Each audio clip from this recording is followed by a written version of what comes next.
twende tukamwabudu Bwana. Nitakwamba tusimamie juu, twende tukamwabudu Bwana. Wakati mtumishi wa Mungu wako na diandaa kukuja kwa madhabahu kutulisha neno, utasimama tu juu, twende tukamwabudu Jehova.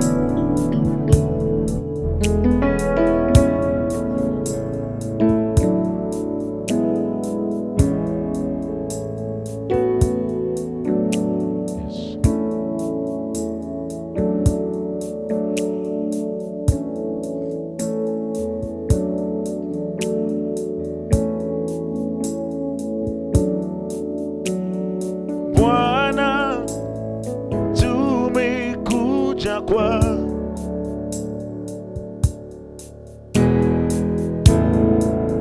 kuliinua jina lako, kwani wewe watosha, wewe furaha yetu,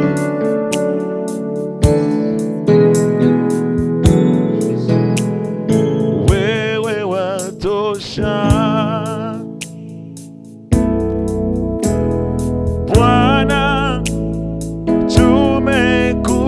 Kwako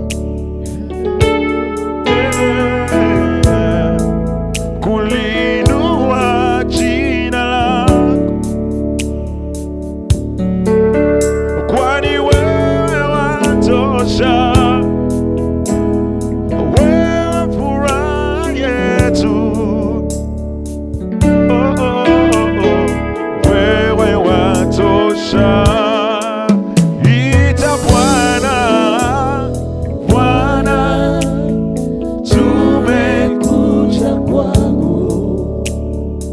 Kuliinua jina lako, kuliinua jina lako, kwani wewe watosha, wewe furaha yetu, wewe furaha yetu, wewe watosha. Inua tena sote, sema Bwana, Bwana, tumekuja kwako, kuliinua jina lako, kuliinua jina lako, kwani wewe watosha, wewe furaha yetu, wewe furaha yetu, wewe watosha.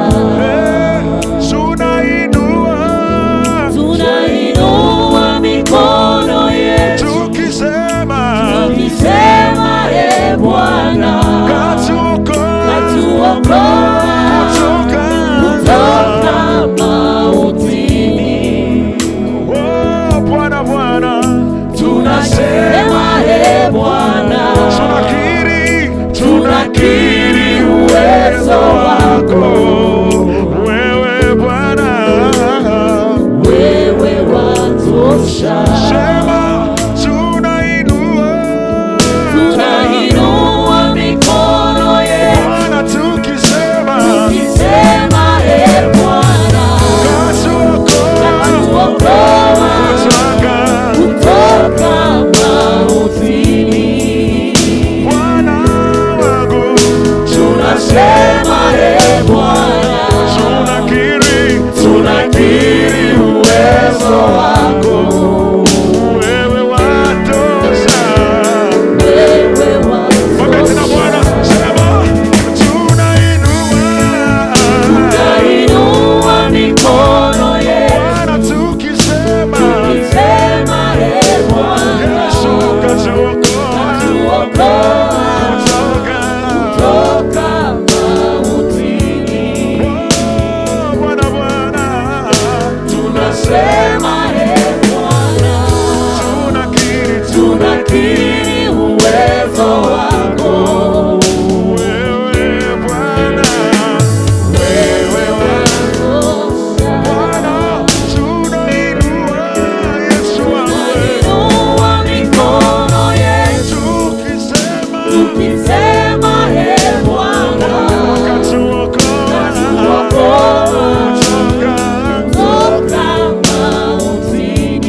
Bwana apewe sifa. Amen.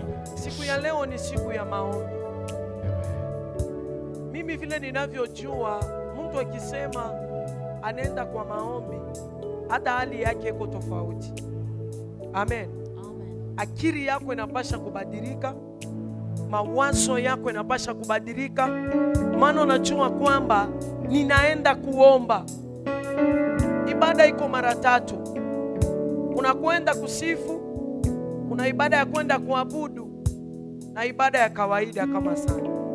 Lakini kama unasikia ibada ya maombi, ujiweke kwa hali ya maombi. Unapojiweka kwa hali ya maombi, utamuishi Mungu. Jina la Bwana libarikiwe. Maana Mungu ameketi ndani ya wale watu ambao wanamtafuta katika haki na ukweli. Mungu aketi juu ya hii ukumbi, lakini Mungu anaketi ndani ya mioyo ya wale watu wanamtafuta. Ukimtafuta kiukweli, utamuishi. Amen. Na ukimuita kutoka ndani ya moyo wako, unasema leo mimi nahitaji tu Mungu anitembelee, Mungu atakutembelea. Ndio maana mtu uleko serious, utamuona hata kuomba kwake, utamuona hata mwitikio yake ya amen. Anajua kwamba hiyo ibada mimi sibebe kawaida, mimi naibeba kuwa siku yangu ya mabadiliko. Unaweza kuwa naomba siku mingi au upate jibu, labda siku ya leo ndio siku ya jibu yako. Jina la Bwana libarikiwe. Maandiko yanatuambia wakati Petro na Yohano walienda kuhubiri, Biblia inasema kila siku walikuwa wakienda kanisani, na kuna mlemavu fulani kila siku pia walikuwa wakimchukua wanamuweka mlangoni ya kanisa. Kazi yake ilikuwa ni kuomba pesa, lakini siku ile hakuomba pesa. Asema alipoona wa Petro na Yohano, akajua ndani yake kwamba kwa hawa nitapata kitu. Lakini kila alikuwa anatarajia kupata si kila alipata. Siku ile ilikuwa siku ya Mungu kumtembelea. Asema wakati aliwaona, aliwakazia macho, anawaambia anaamini ndani yake hawa watu hawakose pesa. Yaani mimi naelewa kwamba deliverance, ufungulivu, baraka inatoka kupitia imani yako. Ukisema leo mimi naenda nitapokea muujiza, na utaipokea. Lakini kama utasubiri watu wachae ndio upokee muujiza, wewe subiri muujiza wako kwa watu wengi. Jina la Bwana libarikiwe. Ujue katika maisha kwamba kila mtumishi ana neema yake. Kila mtumishi kukutana naye kuna kitu cha kipekee. Maana vile mimi ninachojifunza, hakuna mtumishi yoyote Mungu anaweza kumtuma bila kumwandaa. Mungu akitume mtumishi anampatia neema ya kipekee. Ile neema labda haina na pasta wako, haina na kiongozi wako. Sasa kama unazumba utakosa baraka. Jina la Bwana libarikiwe. Nitaomba wote tusimame juu tumwabudu. Mimi tumwabudu tuweze kusikiliza neno la Bwana, ili Mungu aweze kusema na mioyo yetu. Natamani mwambie Bwana, niko hapa. Niko hapa, ninatamani Bwana nikusikie. Utembelee maisha yangu.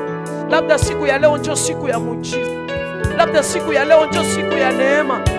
Ndio maana wakati unaingia ile mlangoni, kuwa na matumaini ya kupokea kitu. Kama huyu mlemavu vile alienda, akasema ninachokiomba mnipe pesa. Wakamwambia hatuna fedha wala dhahabu, tulicho nacho ni jina la Yesu Kristo.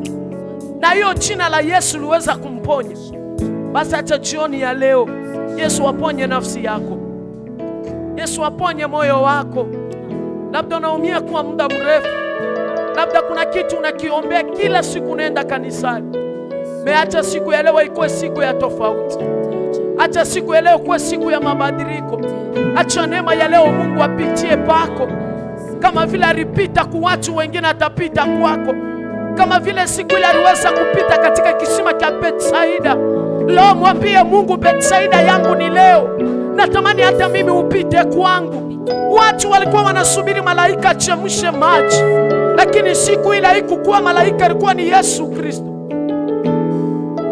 Je, moyo wako unaandaa mbele ya Mungu?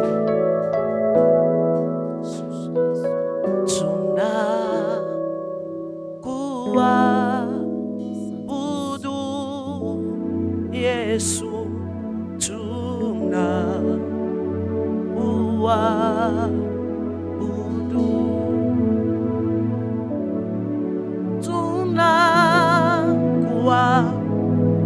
Abudu Baba, tuna kuabudu, uabudiwe, tuna kuabudu Yesu, tuna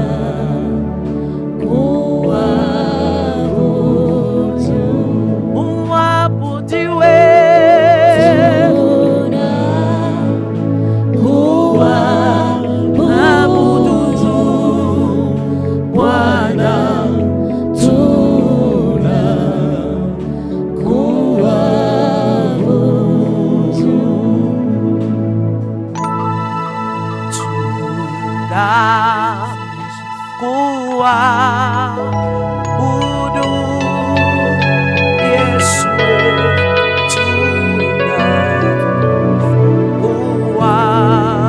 kuabudu, uabudiwe,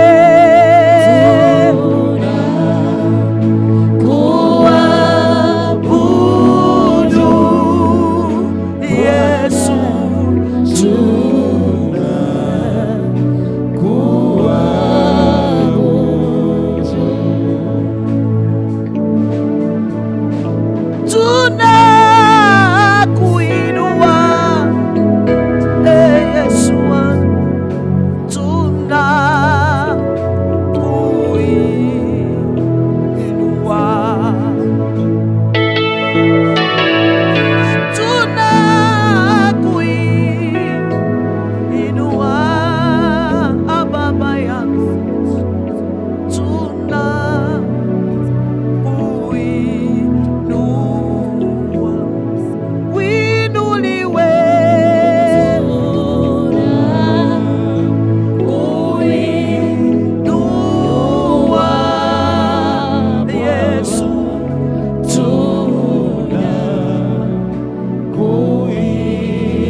ninaweza, najidanganya.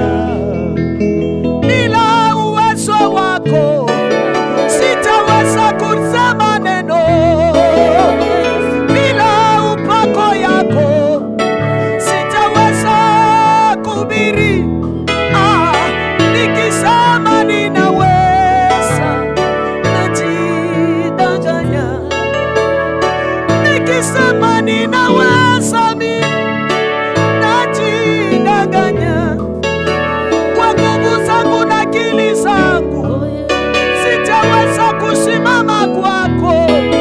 Kwa akili yangu na mawazo sitaweza kunena Baba, kwani nikisema ninaweza, najidanganya. Oh, nikisema ninaweza, najidanganya. Bila wewe Yesu, bila mkono wako, bila Yesu wangu, bila wewe Yesu siwezi. Oh, bila wewe Yesu siwezi. Bila uwezo wako Yesu, bila mamlaka yako Yesu, bila upako zako Yesu siwezi.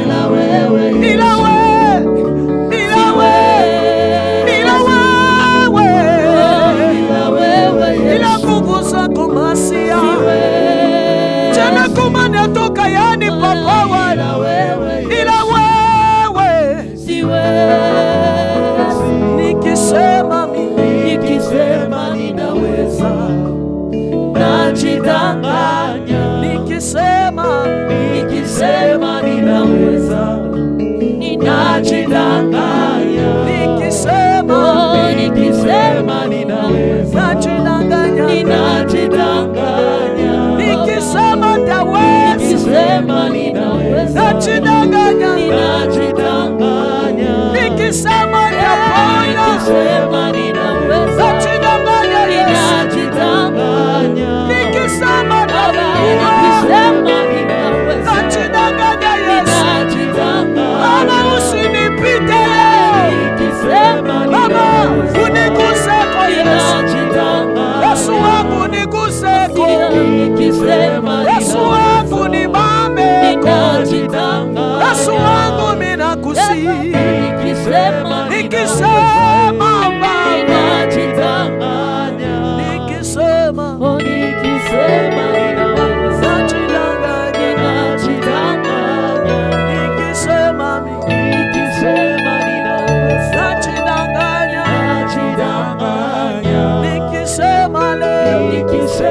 watu watatoka paka washangae. Nikisema kwa nguvu zangu, Mungu wa mwito yangu Baba, Baba usinipiteko. Sina nguvu bila wewe, nikisema ninaweza, najidanganya. Nikisema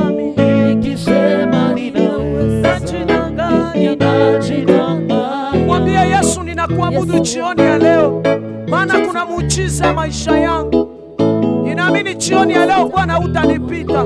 Abudu Mungu wako, inua sauti yako, mwabudu Masia. Inua sauti yako, mwabudu le roi des rois. Mwabudu Mungu wa vizazi na vizazi.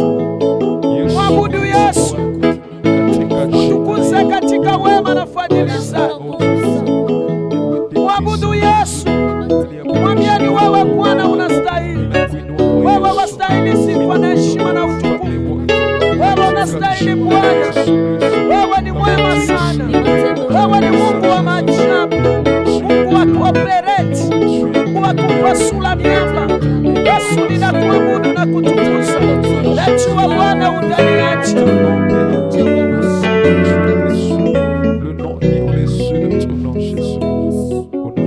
Wakati nataka mwambie Bwana usinipite jioni ya leo.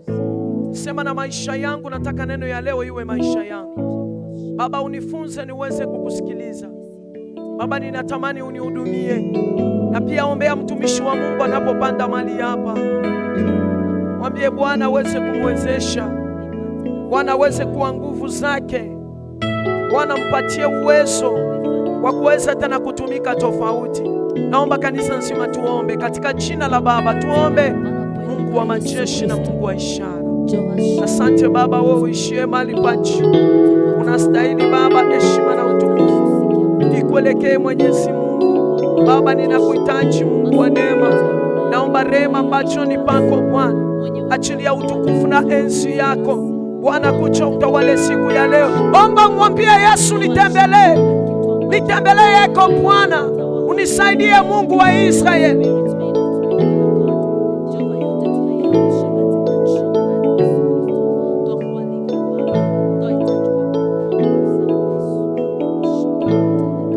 Mwabudu Yesu, mwambie jioni ya leo nitembelee. Mtumishi wako anapopanda mimi nikusikie. Mwambie Bwana, natamani kusikia, natamani nisikie masemo yako, natamani nikusikie ukinena nami, natamani moyo wangu ubarikiwe, natamani nafsi yangu ibarikiwe, natamani Yesu uweze kumtumia. Ndio maana tunapinga kila roho chafu, uwezo wote wa giza, madhabahu yote kinyume na programu ya leo tunasimamisha katika jina lako Yesu.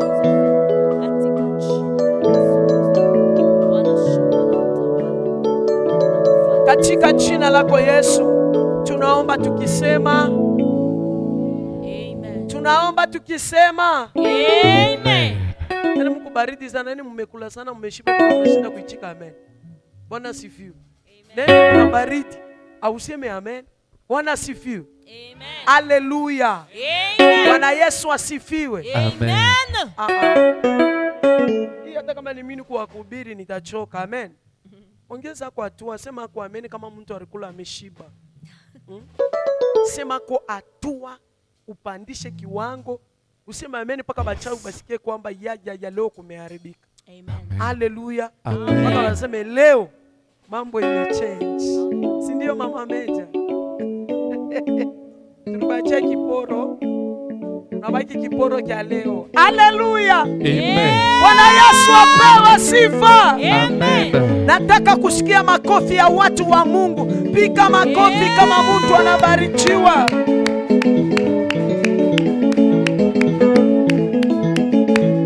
Yesu. Yesu. Amen. Amen. Jamani, mbona mko wazito sana? Ni nini mbaya? Hebu jaribu kufanya hivi. Fanya yako hivi. Kwani mmekula sana mpaka mweza takutenzi. Haleluya. Amen. E Bwana wangu nitakuimbia, Masia wangu nitakuimbia, wakati ningali na pumzi nitakuimbia, wakati ningali na pumzi nitakuimbia. E Bwana wangu nitakuimbia, Bwana wangu nitakuimbia, wakati ningali na pumzi nitakuimbia, wakati ningali na pumzi nitakuimbia. Bwana Mwokozi wangu nikupe nini Baba? Masia wangu nitakuimbia, wakati ningali na pumzi nitakuimbia, wakati ningali na pumzi nitakuimbia. Bwana wangu nitakuimbia, Bwana wangu nitakuimbia, wakati ningali na pumzi nitakuimbia, wakati ningali na pumzi nitakuimbia. Bwana wangu nikupe nini kwa moyo wako? Unanitosha Baba, kila siku niko na wewe Baba. Acha nikuimbie Baba, nitakuimbia, wakati ningali niko hai nitakuimbia. Bwana wangu nitakuimbia, acha nikuchezee. Bwana wangu nitakuimbia, wakati ningali na pumzi nitakuimbia, wakati ningali na pumzi nitakuimbia. Bwana tena gomba na Baba kuchika yepa. Tena gomba na Baba wani wakusupe. Sami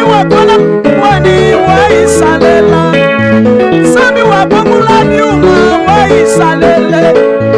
Wakati niko na pumuzi nitakuimbia. Wakati niko na pumuzi nitakuimbia. Bwana wangu nitakuimbia.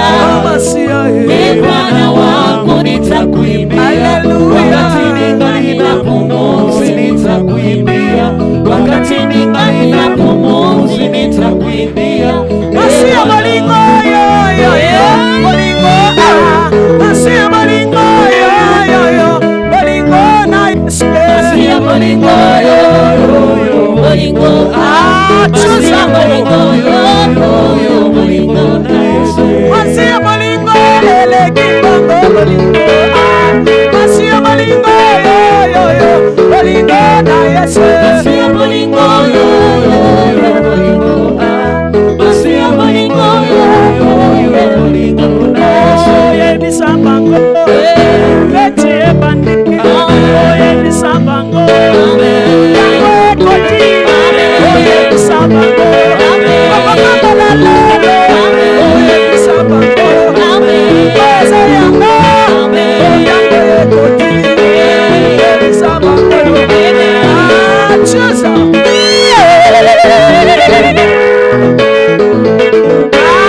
Yesu Yesu wako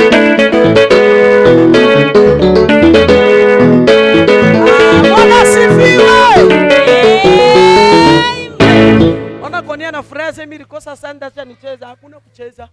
Unataka kusikia neno. Amen. Amen. Unakosa sana sasa leo acha nicheze, hakuna. Haleluya. Amen. Bwana Yesu apewe sifa. Amen. Ndio maana hii wakati mimi nataka unisaidie na makofi. Amen. Amen. Nataka tumkaribishe Papa Apostle Mubiai. Wakati anapanda kwa madhabahu, piga makofi na shangwe.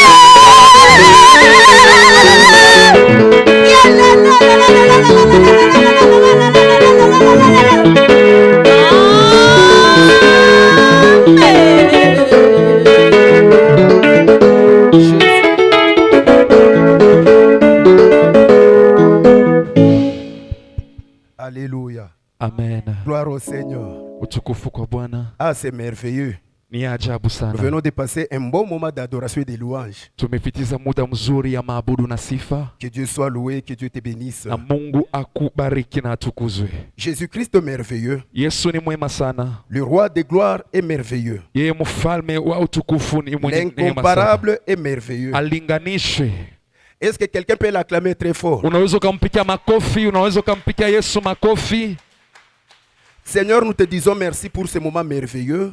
Nous te rendons grâce. Nous voulons écouter ta parole qui donne la vie, ta parole qui restaure, ta parole qui édifie, ta parole qui transforme, ta parole qui guérit. Oh Dieu, parle-nous Seigneur. Toi qui connais les cœurs de chacun de nous, toi qui connais le besoin de chacun de nous. Ces moments, nous les recommandons entre tes saintes mains. Que ta gloire nous couvre et que le Saint-Esprit qui est l'enseignant par excellence nous enseigne et illumine notre intelligence. Qu'il nous donne les capacités de comprendre ta pensée cet après-midi. Qu'il nous ouvre les oreilles et qu'il prépare nos cœurs pour recevoir la parole qui est ta sémence. Sois béni Jésus. C'est dans ton Seigneur glorieux qu'ainsi nous avons prié. Amen.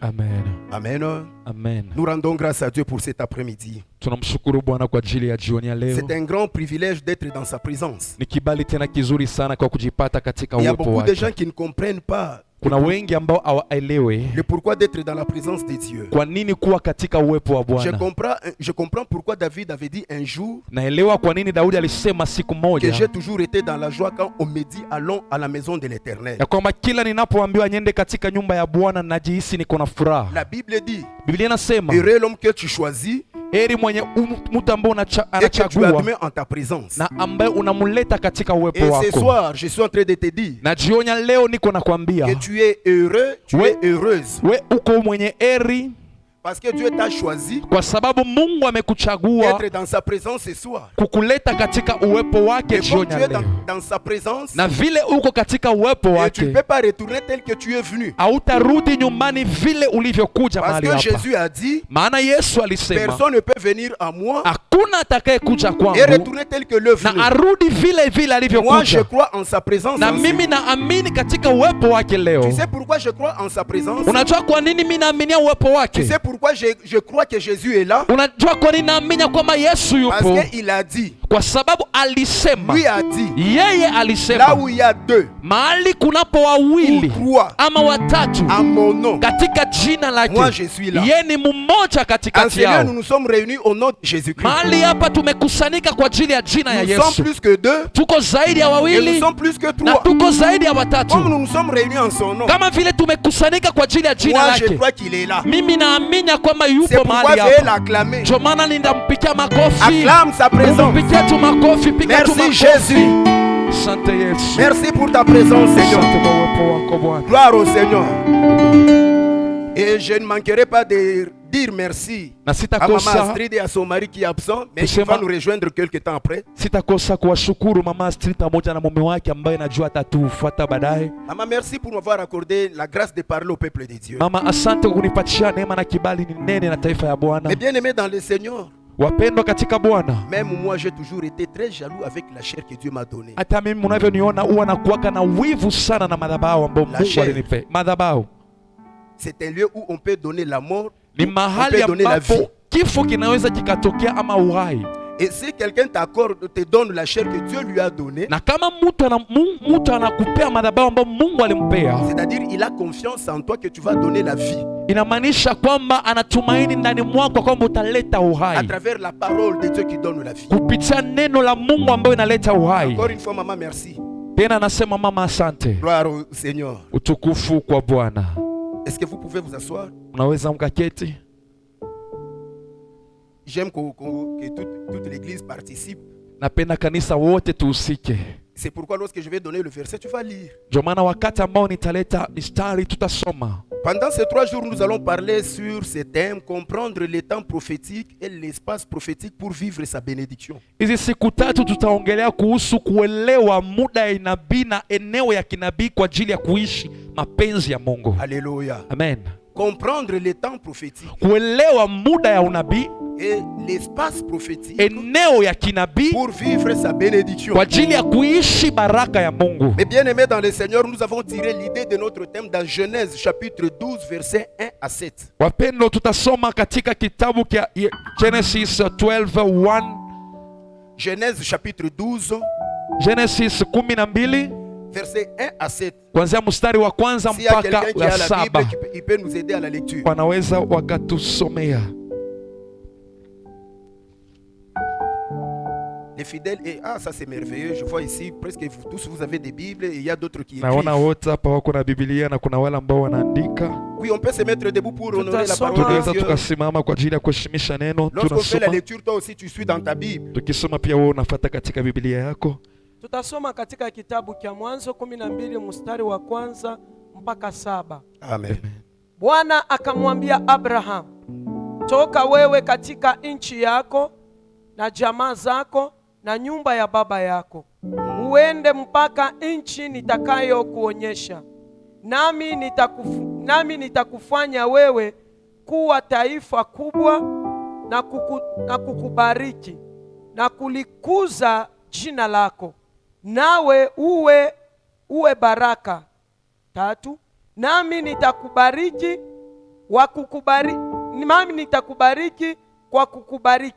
kwa kukubarikio, naye akulainie nitamlaani. Na katika wewe jamaa zote za dunia watabarikiwa. 4, basi Abraham akaenda kama Bwana alivyomwamuru. Lutu akaenda pamoja naye Abraham alikuwa mtu wa miaka 75 alipotoka Akarani. 5, Bwana akamchukua Sara mkewe na Lutu mwana wa nduguye na vitu vyote alivyokuwa navyo, wamejipatia nao watu waliopatikana huko Arani. Wakatoka ili kwenda nchi ya Kanani. nao wakaingia katika nchi ya Kanani. 6. Bwana akapita katikati ya nchi mpaka mahali patakatifu pa Sekemu, mpaka mwaloni wa Mere. Na Wakanani na siku zile walikuwa katika nchi hiyo. 7. Bwana akamtokea Abrahamu akisema, uzao wako nitawapa nchi hii, naye huko akamjengea Bwana madhabahu huku Bwana aliyemtokea. Amen. Amen. Est-ce qu'on peut acclamer la parole de Tunaweza Dieu? tukashangilia neno la Gloire Bwana. au Seigneur. Tutapika tu makofi kwa ajili ya neno la Je suis en Bwana. train de parler sur comment comprendre le temps et l'espace prophétique pour Naongelea vivre ces kuhusu bénédictions. kuelewa wakati na eneo ya unabii kwa ajili ya kuishi baraka yako. Aujourd'hui, beaucoup de chrétiens condamnent parfois Dieu ou murmurent contre Dieu. Leo Wakristu wengi huwa wanajipata wanamhukumu Mungu ama wanalalama kwa ajili ya C'est Mungu. pourquoi ils sont agités dans leur vie chrétienne. Ndio maana katika maisha yao ya Kikristu wanakosa sometimes mwelekeo, Parce qu'ils pensent que Dieu les a abandonnés. kwa sababu wanafikiria kwamba Bwana Ils pensent amewaachilia. que Dieu ne le bénit pas. Wanafikiria kwamba Mungu asiwabariki. Peut-être ils n'avaient pas compris le temps prophétique, leur temps prophétique que Dieu avait parlé. Labda hawakuelewa muda yao ya unabii ambao Mungu alinena. Mais bien aimé dans le Seigneur, si tu n'es pas dans les temps de Dieu, Wapendwa katika Bwana, kama haujipate katika et wakati wa si tu n'es Mungu, pas dans l'espace, dans le lieu que Dieu a prévu pour te bénir, na kama hauko katika eneo ambao Mungu amepanga kukubariki, c'est très difficile pour que tu voies la gloire de ni Dieu. kigumu sana ukapate kuiona utukufu ya Mungu. Souvent, beaucoup négligent le temps prophétique Wengi pour, huwa pour l'accomplissement de leurs promesses. wengi huwa wanadharau wakati wa unabii kwa ajili ya kutimilika kwa ahadi yao, À cause des circonstances difficiles, à cause des difficultés, à cause des souffrances. kutokana na hali ngumu, mateso na magumu yote ambapo inayowapata. Laisse-moi te dire, Dieu travaille dans le temps et dans l'espace. Acha nikwambie, Mungu anatumika na wakati na eneo pia Et na la Bible mahali. dit qu'il est le maître des circonstances et des temps. Biblia inasema yeye ni mkuu ama mwalimu wa wakati na ajira. La Bible nous raconte l'histoire d'Abraham. Biblia inatupatia historia ya Abraham. Abraham était né dans une famille païenne. Abraham alizaliwa katika familia ya kipagani Et il a trouvé grâce d'être appelé par Dieu. na alipata neema ama kibali ya kuitwa na Comme Mungu. toi et moi, nous étions nés. La plupart sont nés dans des familles païennes. Kama vile mimi na wewe wengi tumezaliwa katika mafamilia ya kipagano. Moi, je connais ma famille. Mimi najua vizuri familia Dieu yangu. m'a appelé dans la famille païenne. Mungu ameniita kwa familia ya Oui, kipagano. il a appelé Abraham. Akamwita Il Aga, lui a dit, akamwambia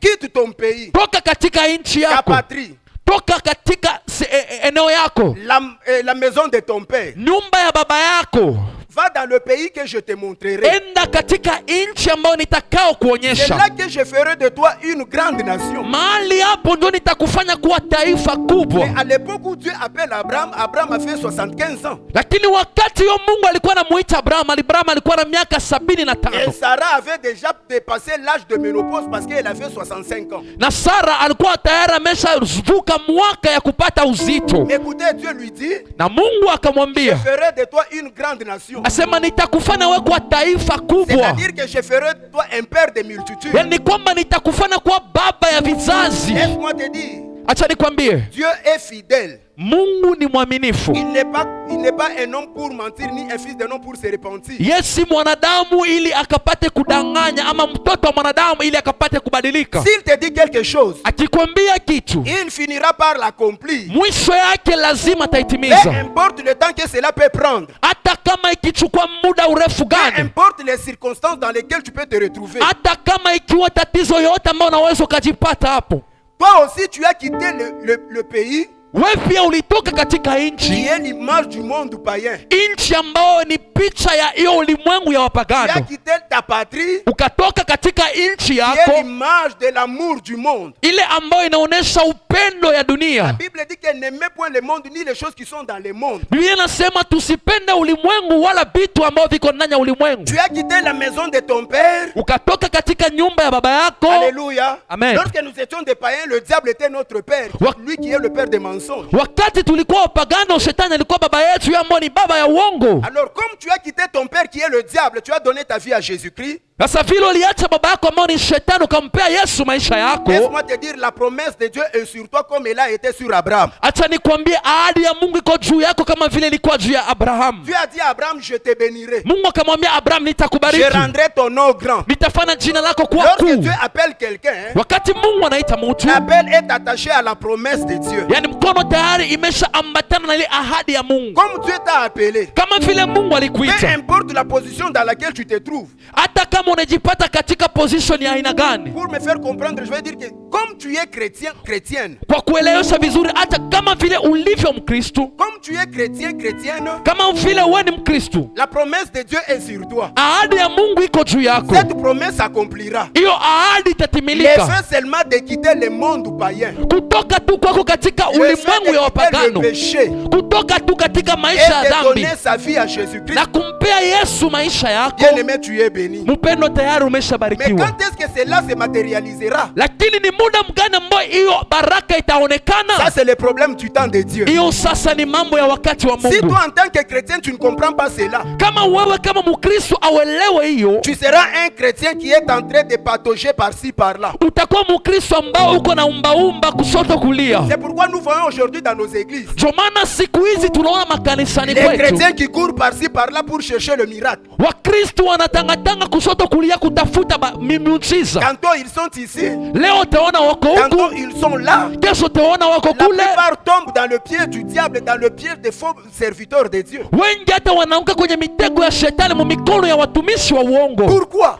Kwa nini? Parce qu'ils n'ont pas compris Kwa sababu que hawakuelewa comme ils ont quitté le monde païen, ya kwamba vile walitoka katika maisha ya wapagano, ils ont la promesse de Dieu. tayari wako na ahadi ya Et Mungu, cette promesse na hiyo ahadi s'accomplira au temps de Dieu. itatimilika wakati mwafaka wa Mais Mungu. bien aimé, lorsque nous parlons du temps de Dieu, Mpendo, wakati tunapoongelea wakati wa Mungu, nous faisons allusion à la période. tunaona kama ni muda fulani. Lorsque nous parlons des temps prophétiques de Dieu, Tukiongelea kuhusu wakati wa unabii wa Mungu, c'est un moment que Dieu a prévu pour l'accomplissement de ce qu'il t'a dit. ni wakati ambao Mungu alipanga kwa ajili ya kutimiza yale Lorsque alikwambia. nous parlons du temps prophétique de Dieu, Tukiongea kuhusu wakati wa unabii wa Mungu, nous voulons parler de la saison que Dieu a prévue pour que tu sois béni, soit pour qu'il accomplisse ce qu'il t'a dit. tunaongelea kuhusu wakati ambao Mungu alipanga kwa ajili ubarikiwa, upokee yale ambapo Ça alisema. peut être une époque. Inaweza ikawa wakati fulani. Moi, je me rappelle, Mimi il y nakumbuka a plusieurs années, kuna miaka mingi iliyopita, j'étais au début de mon ministère. ilikuwa mwanzo ya huduma yangu. Dieu m'avait parlé Mungu alinena à na mimi travers des songes plusieurs fois d'ailleurs, kupitia ndoto mara mingi par des sana, prophéties même, kupitia maunabii que je vais sillonner le monde et je vais prêcher la parole. ya kwamba nitatembea ulimwengu, nitahubiri Injili. Alors il fallait attendre le temps. Sasa ilibidi nisubirie Mais wakati, cela a pris beaucoup de temps. lakini ilichukua wakati mrefu sana. Alléluia. Amen. Un jour, je voulais forcer. Siku moja nilitaka ni Je force, suis allé à Brazzaville. nikaenda mahali ambapo panaita Je Congo suis arrivé à Brazzaville, Brazzaville, même dans l'œuvre de Dieu. nikaenda tu ndani ya kazi ya Mungu, Cela m'avait beaucoup compliqué. lakini ilinisumbua Et sana. je n'ai fait que 2 semaines et je suis rentré à Kinshasa. Nilifanya tu wiki mbili na nikarudi À la fin, Kinshasa. j'ai compris que non, ce n'était pas le temps de Dieu. Hapo tayari nikaelewa haikuwa wakati Bien wa aimé, tu Mungu. peux avoir la promesse de Dieu. Mpendo, unaweza ukawa na ahadi Mais ya il ne faut Mungu, pas forcer le temps de Dieu. lakini usiforce wakati wa C'est comme Mungu. ça avec beaucoup de chrétiens. Ndio vile Wakristo wengi, Alléluia. amen, Il ne faut pas forcer le temps. usiforce wakati. Lorsque le temps prophétique, le temps prévu par Dieu arrivera. Wakati hiyo, wakati ambao Mungu alipanga itakapofika, Bien aimé dans le Seigneur, mpendo katika laisse-moi Bwana, te dire, acha même nikwambie, le diable sera incapable d'empêcher l'accomplissement de la promesse de Dieu si le temps arrive. hata shetani hatakuwa na uwezo ya kuzuia ile kutimilika kwa mapenzi ya Quelles Mungu, que soient les circonstances. hata ikawa wakati mgumu Et bien kiasi aimé dans le gani. Seigneur, Dieu a appelé Abraham avec la promesse. Mpendo, Mungu alimuita Abraham na promise, na Avec la ahadi, promesse. na ahadi. à 75 ans. na miaka 75. Mais maintenant, quand est-ce qu'Abraham a eu l'enfant? Lakini Abraham alipata mtoto na miaka mingapi? 25 ans après. Yani miaka 25 Et baada ya lorsque le temps unabii. de Dieu était arrivé, Na wakati hiyo, wakati ya Mungu ulipofika, même Sarah n'avait pas cru. hata Sara hakuelewa, À cause de la vieillesse. hakuamini kutokana na uzee ambao Disons alikuwa cela nao. dans Genèse chapitre 18, verset 10 à 14. Tutasoma katika Mwanzo 18. Genèse chapitre 18, 18, Mwanzo verset 10 à 14. mstari wa 10 hadi 14. Genesis 18:10 up to 14. Tutasoma katika jina la Yesu. Amen. Biblia inasema hivi kwamba 10 à 14. 14.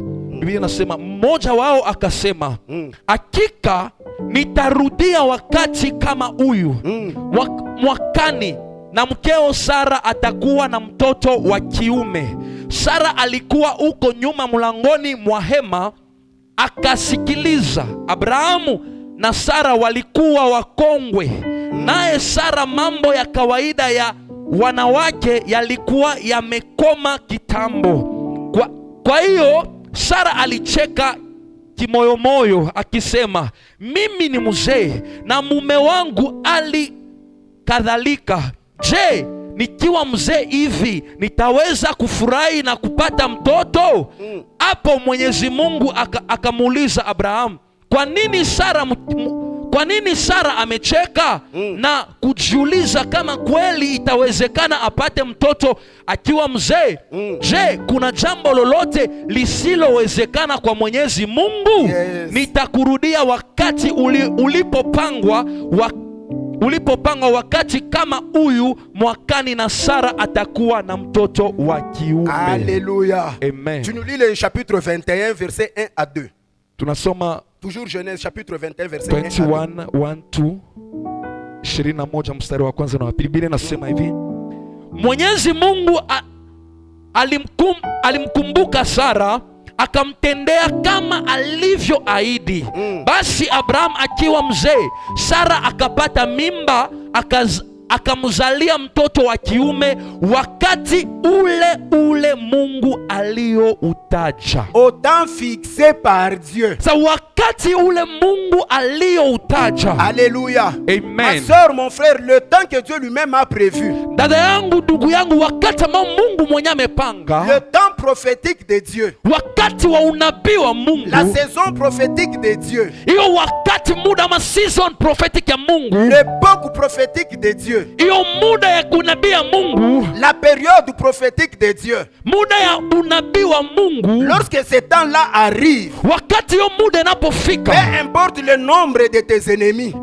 Ikiwa hata maadui wako wakiwa wengi kiasi Peu gani. importe le rejet de ta famille. Ikiwa hata umetupiliwa na familia yako. Peu importe les difficultés dans lesquelles tu te trouves. Hata kama unajikuta katika wakati mgumu kiasi Si gani. le temps de Dieu arrive. Kama wakati muda wa Mungu unafika. Il n'y a rien qui peut empêcher l'accomplissement de la promesse de Dieu dans ta vie. Hakuna kitakachozuia kutimilika kwa ahadi ya Mungu maishani mwako. Je suis en train de t'encourager. Niko nakupatia moyo. Dieu Mungu reste Dieu. anabaki Il n'est Mungu. pas comme un homme. Yeye si kama Un homme mwanadamu. peut te promettre. Mwanadamu anaweza Il peut être akakuahidi, même ton mari.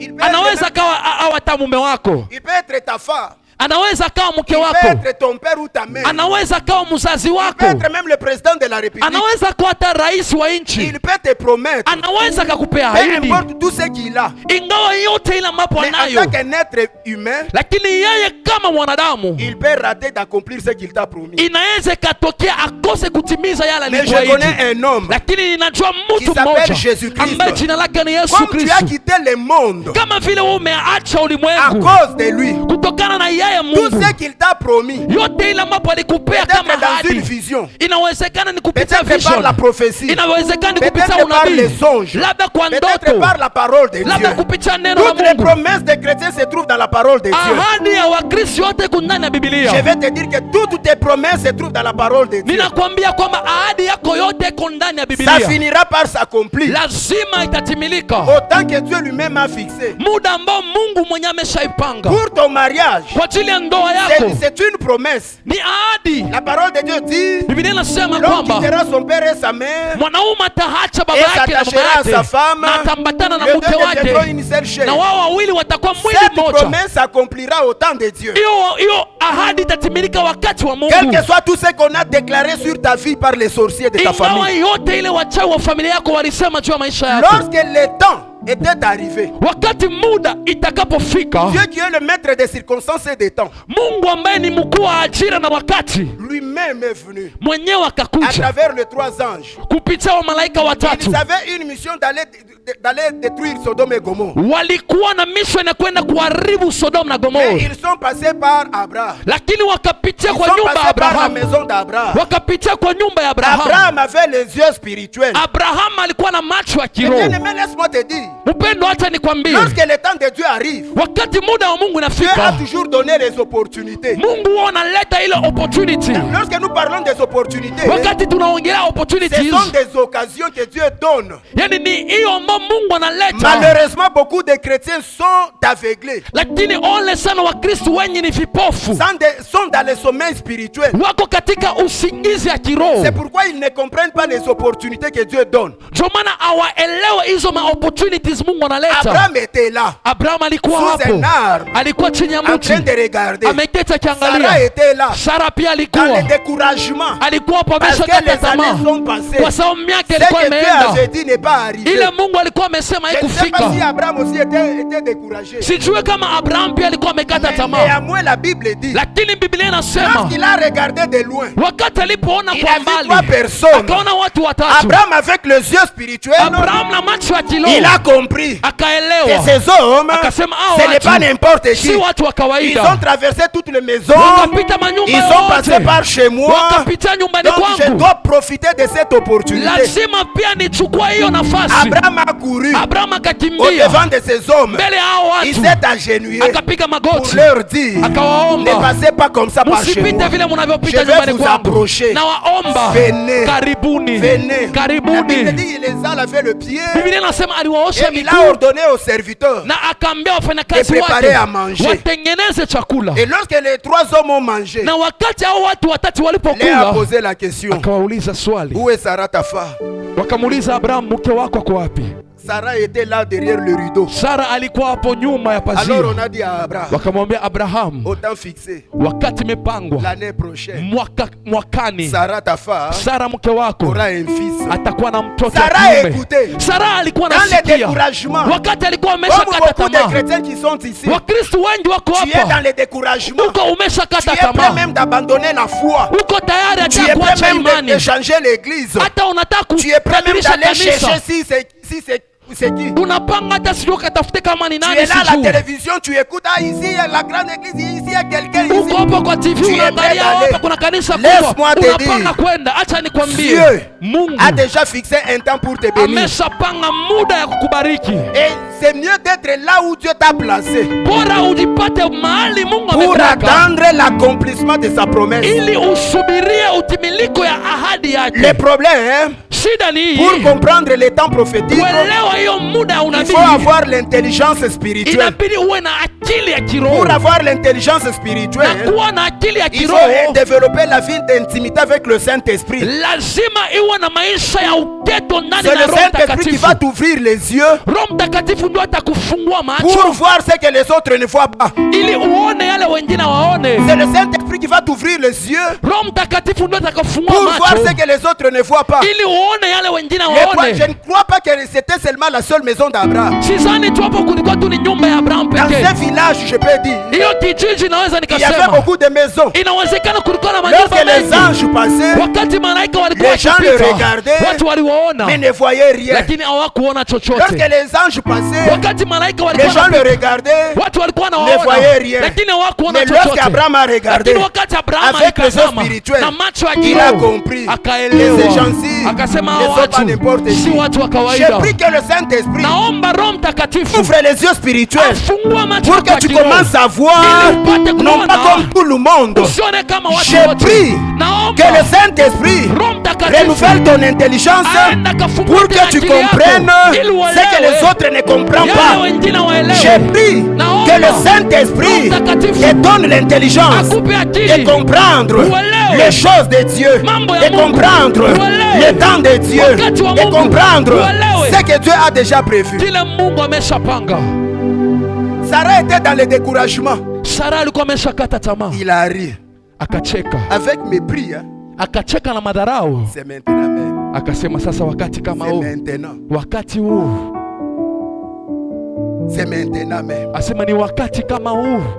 Mon mari est vieux. Mume wangu tayari ameshazeeka. Moi je suis vieille. Mimi mwenyewe ni mimi mkongwe kabisa. Est-ce que j'aurai encore les désirs? Inawezekana kweli ni watana hiyo hisia ya mwanaume? Est-ce que j'aurai encore les désirs? Naweza kuwa hata na hisia ya mwanaume. Donc il a méprisé même yani le temps de Dieu. Alidharau hata wakati wa Mungu. Sarah avait son temps. Sarai alikuwa na muda wake. Dieu aussi avait son temps. Mungu pia alikuwa na muda wake. Laisse-moi te dire, tu peux avoir ton temps. Acha nikwambie unaweza ukawa na muda umeshapanga. Faites attention d'avoir la bénédiction qu'on appelle Ismaël. Yani uliharari sana usiwe na baraka ambayo inaitwa Ismaël. Parce que cette bénédiction va t'amener le chagrin. Kwa sababu hiyo baraka itakuletea tu ni maumivu. Ça c'est ton temps. Hiyo ni wakati wako. Mais le temps de Dieu c'était maintenant. Lakini wakati wa Mungu ni sasa hivi.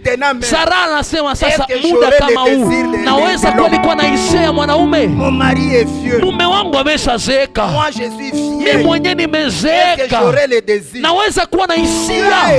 Mungu akasikia. Le murmure de Sarah. Vile Sara alikuwa akilalama moyoni. Lorsque tu es dans ta chambre en train de pleurer parce que la bénédiction ne vient pas, Dieu écoute. Hata wakati unapolia katika chumba yako Mungu anasikia.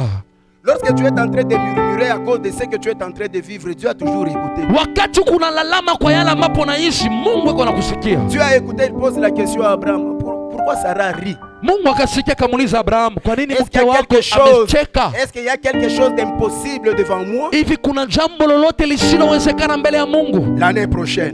Mwaka ujao. L'année prochaine. Mwaka ujao. Malgré qu'elle a murmuré. Ingawa alilalama. Mais l'année prochaine. Lakini mwaka ujao. Elle embrassera un fils. Atakuwa na mtoto wa kiume. Alléluia. Amen.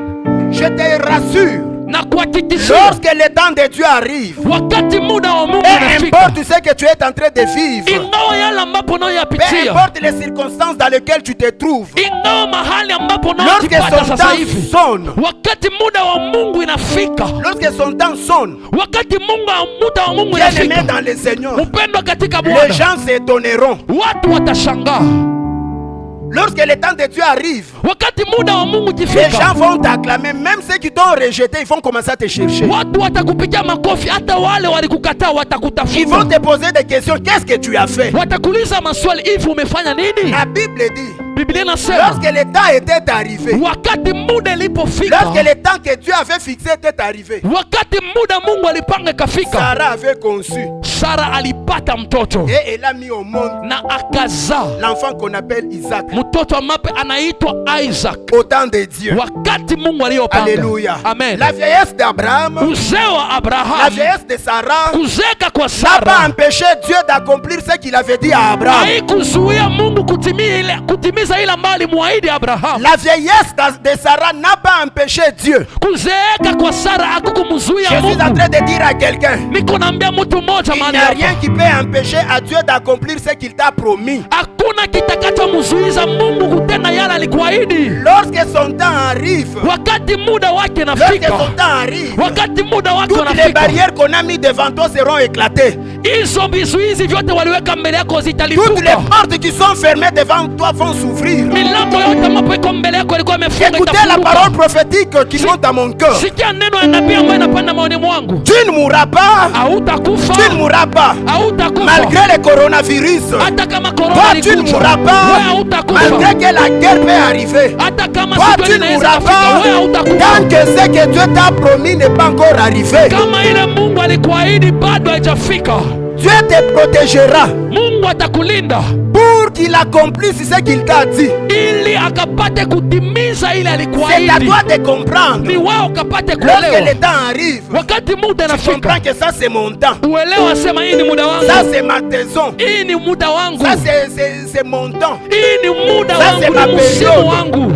Et lorsque le temps de Dieu arrive, tu commenceras à vivre des choses facilement. Na wakati huo muda wa Mungu utafika, utaanza kuishi vitu kirahisi kabisa. Le temps de Dieu, Muda wa Mungu lorsque ça arrive, wakati inafika, bien-aimé, tout deviendra facile. mpendwa, kila kitu kitakuwa rahisi. Pose-moi la question pourquoi. Uniulize kwa nini? Parce que Dieu lui-même entrera en action. Kwa sababu Mungu mwenyewe ataingia katika Dieu tendo. lui-même entrera en action. Yeye mwenyewe ataingia katika Lorsque son tendo. temps arrive, Wakati muda wake lui-même unafika, entre en action. yeye mwenyewe anaingia Les gens katika qui tendo. t'insultent aujourd'hui, Wale wanakutusi leo, ne les écoute pas. usiwasikize, Laisse-les. Ils waache.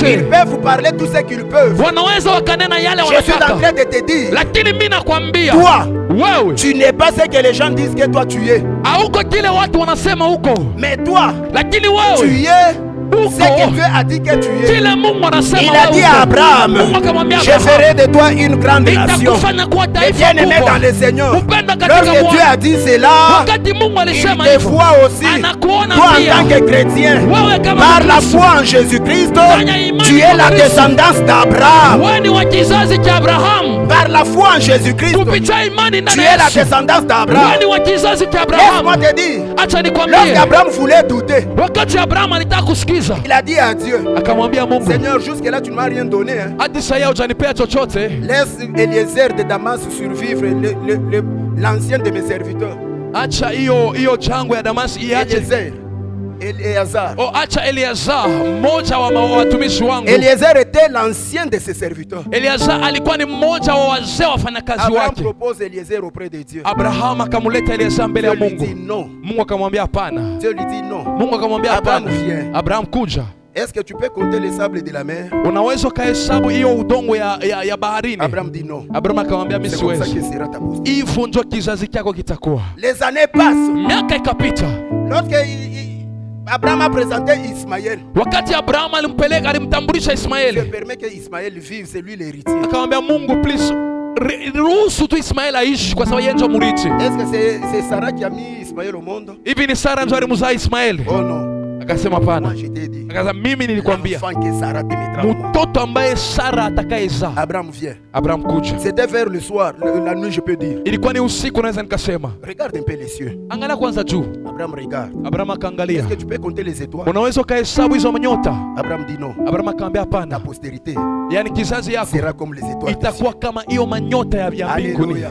Vous savez Amen. comment est-ce que Dieu a différencié? Unajua vile Mungu alitofautisha? Le sable de la mer Yaani hiyo mchanga ya baharini symbolise Israël. inaleta picha ya Israeli. Israël charnel. Israeli ya kimwili. Les étoiles du ciel Lakini hiyo nyota ya mbingu symbolisent les chrétiens. inaonyesha Parce que Wakristo, nous sommes des kwa sababu étoiles. sisi ni nyota. Dieu lui a montré Mungu la akamwonyesha, postérité charnelle et la postérité spirituelle qui sont les chrétiens. akamwonyesha kizazi cha kimwili na kizazi cha kiroho Donc ambao ni toi sisi. aussi, Yaani wewe tu pia, fais partie de la descendance d'Abraham. wewe pia ni mmoja wa kizazi cha Mais Abrahamu. cela s'accomplira lorsque le temps de Dieu arrivera. Lakini itatimika wakati muda wa Mungu itafika. Alléluia.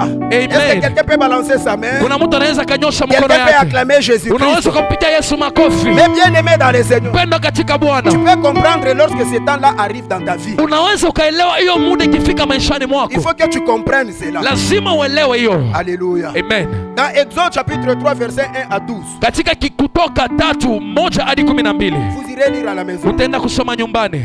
Alléluia. Amen. Le temps de la délivrance d'Israël était arrivé Wakati wa ukombozi wa Israeli ilikuwa imeshafika pour qu'il quitte l'Égypte ili watoke Misri, après 4 siècles, lakini baada ya miaka 400 selon la promesse de Dieu faite à Abraham. kutokana na ahadi Mungu alipofanya na Abrahamu. Dans Genèse chapitre 15 verset 13 à 16. Katika Mwanzo 15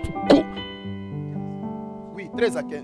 13 à Mwanzo 16. 15:13 hadi 16. Alléluia. Amen. Dieu avait promis à Abraham, Mungu alimwahidi Abrahamu, ta postérité kizazi chako sera esclave dans un pays étranger. kwamba watakuwa watumwa katika nchi ya kigeni, Là-bas, ils vont souffrir. huko watateseka. Mais 4 siècles après, Lakini baada ya miaka 400 moi, Dieu, mimi Mungu je descendrai nitashuka pour les délivrer, ili afin niwakomboe, qu'ils reviennent dans cette portion de terre que je t'ai donnée. ili warejee kutawala katika hiyo udongo ambaye Et nilikupea. bien aimé dans le Seigneur, Taifa la Bwana, Dieu reste Dieu. Mungu anabaki Mungu. Ce qu'il dit, Kile lakini il anasema finira par l'accomplir. lazima ataitimiza. Alléluia. Amen. Ce qu'il dit, Ile il aliyosema accomplit. Il ataitimiza. a dit à Abraham. Akamwambia Abrahamu. Abraham était déjà mort. Abraham tayari alikuwa amesha kufa, Et Israël se retrouve en Égypte na Israeli wakajipata Misri à cause de la famine. kutokana na njaa. Nous connaissons très bien l'histoire de Wote Joseph. tunajua hiyo historia ya Yusufu. Mais maintenant, Israël commençait à souffrir pendant 4 siècles, 400 ans. Israeli wakateseka miaka 400, Pendant 4 siècles. miaka 400, Mais Dieu lakini Mungu n'oublie pas.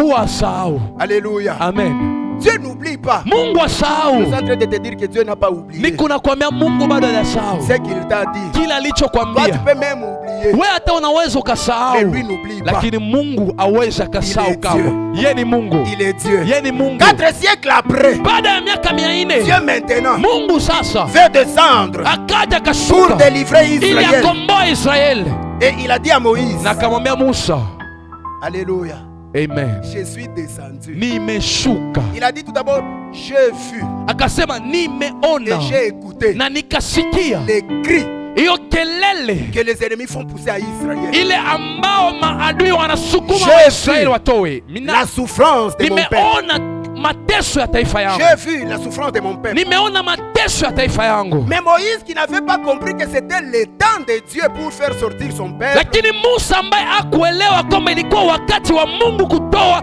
taifa yake À cause de ce qu'il a fait en Égypte, kutokana na kile kitendo alitenda hapo Misri, Moïse commence à refuser. Musa akaanza kukataa, Mais le temps de Dieu est là. lakini muda wa Mungu ilikuwa C'est comme ça imefika. avec beaucoup de chrétiens. Hivyo ndio Wakristo Lorsque wengi le wako, temps de Dieu arrive wakati muda wa Mungu et tu ne inafika, comprends pas ce temps-là, na kama bado utaelewa tu hiyo muda, commenceras à refuser. utaanza kukataa.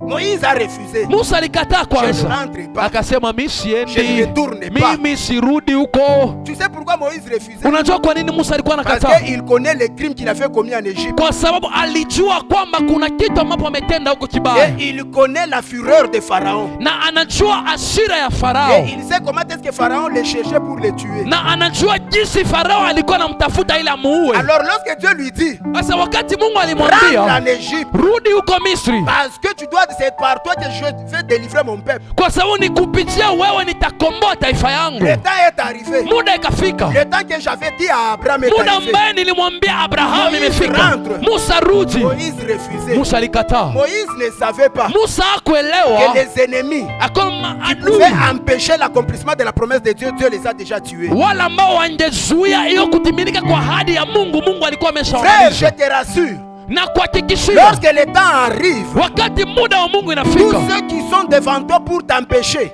wote ambao wako mbele yako kama vizuizi, Dieu risque de les tuer. Mungu anaweza akawaua, Qu'ils soient de ta famille, hata kama awe wa qu'ils familia soient de yako, tes amis. awe marafiki yako. Si Dieu comprend que ces gens-ci Kama Mungu anaelewa kwamba hawa watu sont les obstacles wako kama vizuizi, pour l'empêchement de l'accomplissement de ma promesse dans la vie de cet homme, ou de cette wanazuia femme, mimi kutimiza ahadi ndani ya maisha ya fulani, Dieu va les tuer. Mungu atawaua. Alléluia. Amen. Je ne sais pas, tu peux interpréter les lingala aussi. Yangwana ozomona na mamatanga mosusu na famille, il ne faut pas tanga mosusu kolila. Ndio maana unaona kuna mama tanga mengine kwa mafamilia, muda mwingine si ya kulia.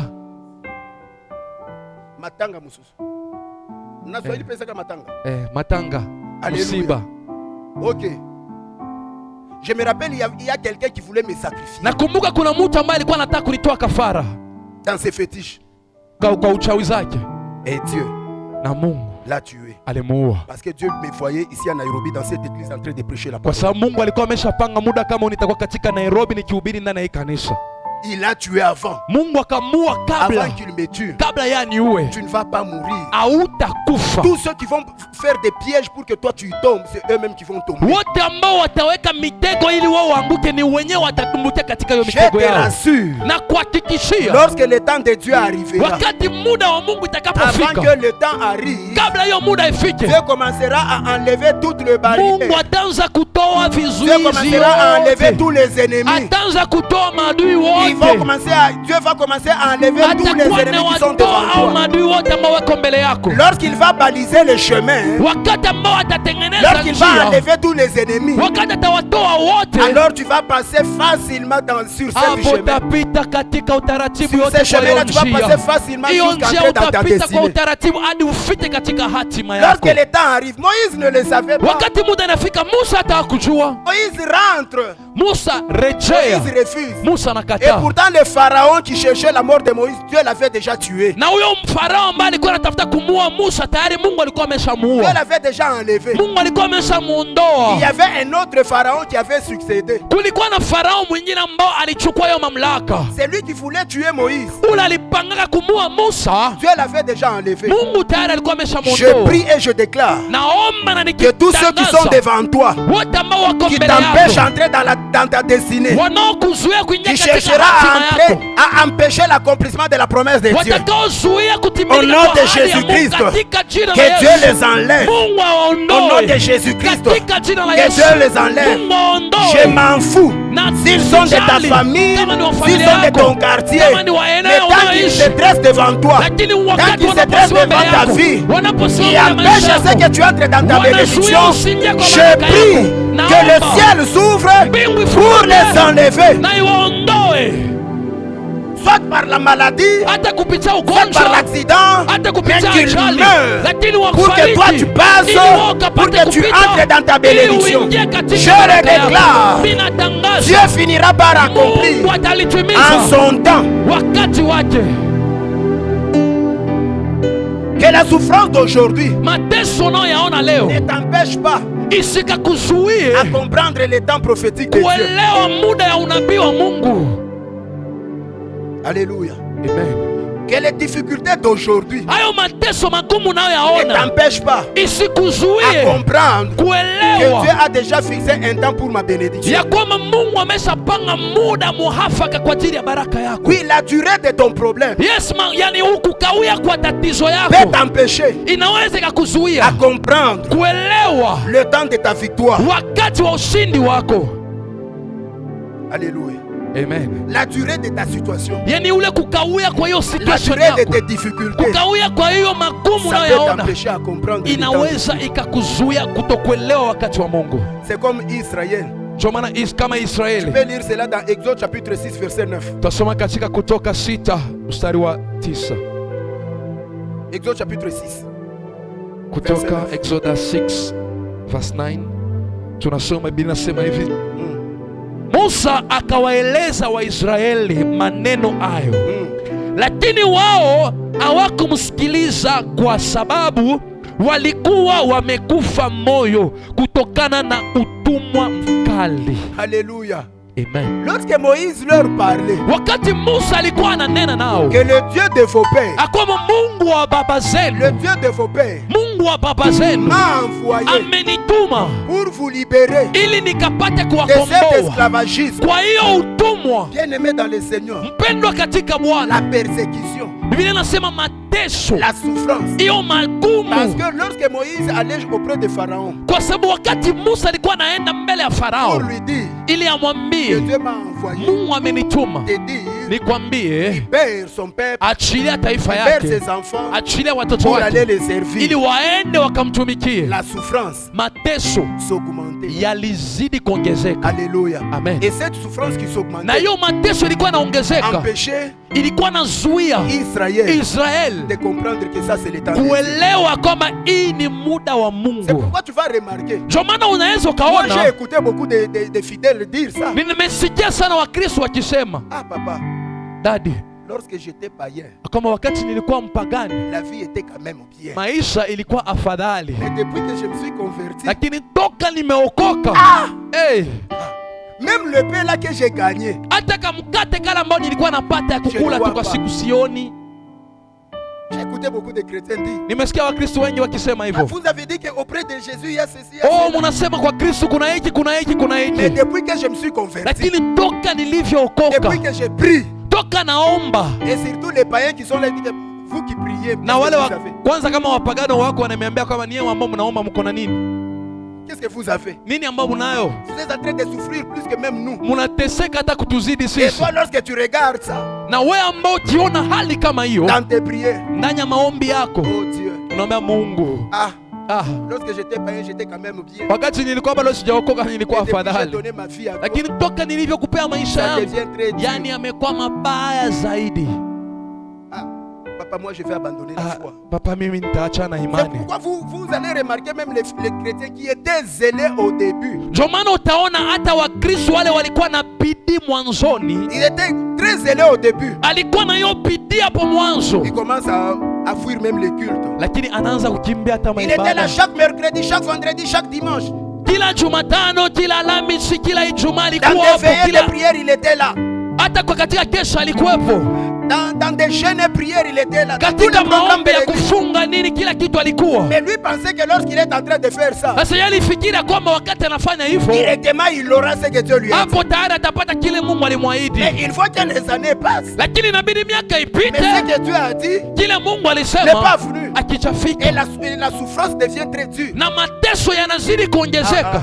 Anasema hapana. D'ailleurs, les païens sont bien quand même que nous. Hakika yani wapagano hata ni wazuri Lorsque kuliko j'étais sisi. païen, c'était quand même. Wakati ambao nilikuwa mpagano ilikuwa C'était le afadhali. cas avec Israël. Ni same na vile Israeli Je suis en walinena. train de dire, Ninakwambia à quelqu'un, ce n'est pas facile de Si devenir chrétien. si rahisi kuwa Mkristo. Le monde des ténèbres va te poursuivre pour te récupérer. Ulimwengu wa giza itakutafuta ili wakurejeshe Mais ce que huko, toi tu dois comprendre, lakini kila ambapo inabidi ce uelewe que Dieu dit kile Mungu alisema finira par s'accomplir. lazima Si pas kitatimilika. aujourd'hui, Kama sio si leo, pas demain, kama sio mais kesho, un jour, lakini ipo Dieu siku Mungu accomplira ce qu'il atalitimiza t'a dit. yale ambayo alikwambia, Quel que soit ce que tu es en train de vivre aujourd'hui. ingawa yale ambapo unayoyaishi leo. Et bien aimé, la vieillesse n'a pas empêché Dieu d'accomplir. Mpendo, uzee haikumzuia Mungu kutenda. Abraham a fait 25 ans pour obtenir ce que Dieu lui a dit. Abraham alifanya miaka 25 ili akapate kupokea ile Mungu alimwambia.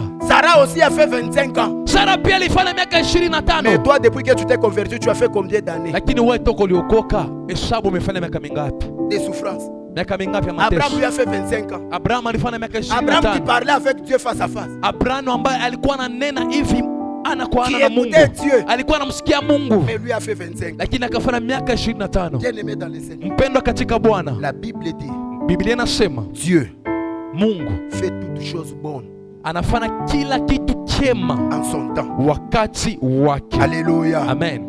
Ecclésias chapitre 3 verset 11 nous dit. Mhubiri 3 On peut terminer avec ces versets. Ecclesiastes. Ecclésias chapitre 3 Mhubiri sura ya 3 verset 11. na mstari wa 11. Dieu qui nous connaît mieux plus que nous, Mungu ambaye anatujua kutuliko hata sisi il wenyewe, connaît les temps. anajua wakati. Alléluia. Amen. Il connaît les temps. Anajua wakati. Ecclésias chapitre 3 Mhubiri, verset 11. Mhubiri sura wa 3 na mstari wa 11. Chapitre 3, tu vas passer. Ecclesiastes 3. Mhubiri 3:11, Biblia inasema 11. Biblia inasema kwamba Mungu amekifanya kila kitu kiwe kizuri kwa wakati wake. Alléluia. Amen. Retiens ces versets-là. Tu peux souligner ça dans Shika ta tu vie. hiyo, kama ni Biblia yako naweza hata ukaweka hapo mchoro. Lorsque le diable vient te tromper que non, tu vois, Dieu n'a pas accompli. Dis-lui ces versets. Wakati shetani anakuja kudanganya kwamba si unaona Mungu hajatimiza, umwambie tu hii mstari. Dieu fait toutes choses Kama bonnes Mungu anatimiza kila kitu kizuri en son temps. kwa wakati Lorsque wake. le temps était arrivé, Wakati muda ilipofika, les bons temps, yani hiyo muda mzuri, Sarah a conçu. Sara alipata mtoto. Alléluia. Amen. Toi aussi, Hata we tu pia entreras dans ta destinée. utaingia katika destiny Au temps yako de Dieu. wakati wa Au temps que Dieu Mungu, a déjà fixé. wakati ambao Mungu Les gens peuvent ameshaupanga. vous parler mal, Watu wanaweza wakanena ne vibaya, les écoute pas. usiwasikize. Au moment où je vous parle, Wakati naponena tous les nani, membres des familles sont en train de s'étonner. kuna watu kwa mafamilia tayari wako na shangaa. Les gens de ma famille. Watu kwa familia yangu Les wako gens na qui ne shangaa. pouvaient pas penser qu'un jour, Watu ambao hawangeamini kwamba ipo siku je peux être ce que je suis. naweza nikawa kile niko. Ils ils ne me donnaient pas la chance. hawakunipea hata nafasi. Ils pensaient. Walikuwa Et nafikiria à cause kwamba de la souffrance, je me suis réfugié dans l'église. kutokana na mateso ndio maana nilikimbia kanisani. Mais aujourd'hui, lorsqu'ils apprennent que moi je suis en train de sillonner les pays, Lakini leo wanaposikia kwamba niko natembea katika nchi kadhaa, ils commencent maintenant wanaanza sasa, à changer de langage. wanaanza kubadilisha misemo yao. Ceux qui ne me respectaient pas commencent à me respecter. Wale ambao walikuwa wanyeshimu wameanza Toi aussi, kunyeshimu. on te respectera. Hata we pia utaheshimika. Les gens te chercheront. Watu Les gens watakutafuta. changeront de langage. Watu watabadilisha Lorsque misemo le yao. temps de Dieu est Wakati arrivé, muda wa Mungu ne te utafika, décourage pas. usikate tamaa, Tiens bon.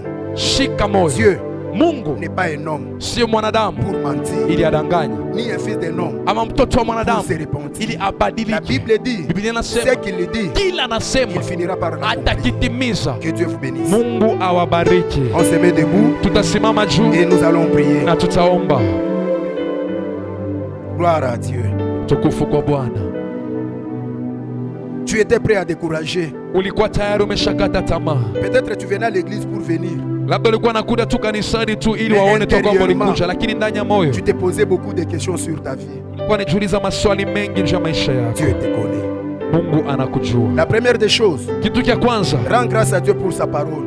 umshukuru Mungu kwa ajili ya neno lake. Si réellement il t'a parlé, Kama kweli amenena na maisha yako, dis-lui merci. umwambie tu Mungu Cela asante. montre qu'il te connaît. Kwa sababu yeye ni Mungu anakujua. Cela montre Ile inaonyesha kwamba qu'il te anakujua, connaît inaonyesha et il anakujua, finira par accomplir ses promesses dans ta na vie. mwisho yote atatimiza ile alisema juu ya maisha Alors yako. élève ta voix maintenant. Alors, kwa hiyo paza tu sauti yako, Commence à lui dire merci anza kumwambia tu Mungu ni pour tout asante, ce qu'il t'a dit, umwambie asante kwa yote pour ambapo sa parole de cet alikwambia, après-midi. kwa ajili ya neno lake ya Prions jioni au ya nom de leo. Jésus-Christ. Tumwambie Mungu ni asante, tuombe. Alléluia. Haleluya, Yesu, Lord. Raba Santa Raba Sheria Tunasema Baraba asante Kendo kwako Robose. Yesu.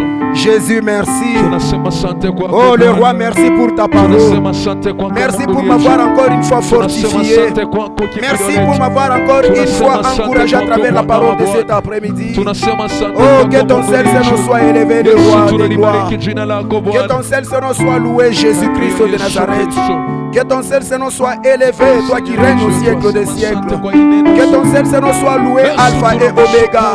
Le premier et le dernier, toi qui me connais Oh, mieux plus Yesu que moi-même. Kristo. Seigneur, toi tu fais toutes choses bonnes en ton temps, oh Dieu. Sois loué, Jésus-Christ. Sois exalté, sois célébré, sois élevé, oh Dieu. Ramanaba Kantorobo Sheria Barabase. Yes, Lord, yes, Lord.